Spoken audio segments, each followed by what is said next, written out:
ciudadanos que estén informados, que estén articulados a las nuevas tecnologías, pero al mismo tiempo mantengan su identidad, su cultura y su ciudadanía, son aquellos que serán más capaces de crear, producir conocimiento, información y, en último término, valor en una economía que es de la información y el conocimiento.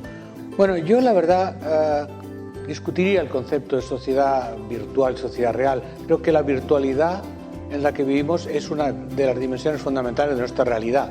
O sea, vivimos con Internet. No vivimos en Internet o para Internet, pero con Internet.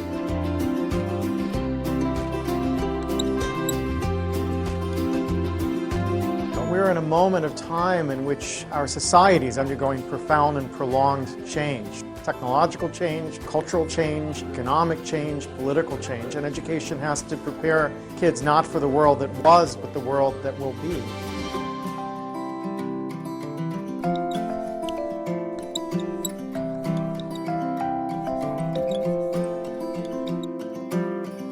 And human resources are like natural resources. They're often buried deep.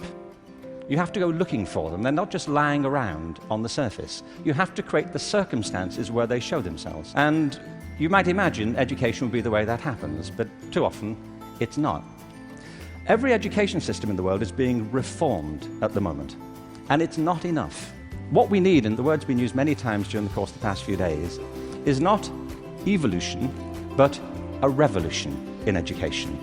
This has to be transformed into something else. And the reason so many people are opting out of education is because it doesn't feed their spirit. It doesn't feed their energy or their passion. So I think we have to change metaphors. We have to go from what is essentially an industrial model of education, a manufacturing model, which is based on linearity and conformity and batching people. We have to move to a model that is based more on principles of agriculture. We have to recognize that human flourishing is not a mechanical process, it's an organic process. And you cannot predict the outcome of human development. All you can do is, like a farmer, is create the conditions under which they will begin to flourish. So when we look at reforming education and transforming it, it isn't like cloning a system. Now, in this room, there are people who represent extraordinary resources in business, in multimedia, in the internet. These technologies, combined with extraordinary talents of teachers, provide an opportunity to revolutionize education. One of the important aspects of the learning process that students need to learn is that it's social, it's connected, it's networked. It doesn't send the right message to students if we say, learn in social, connected ways, but I'll teach you in one way. So the importance of teaching together is that it gives students a multidimensional experience of knowledge.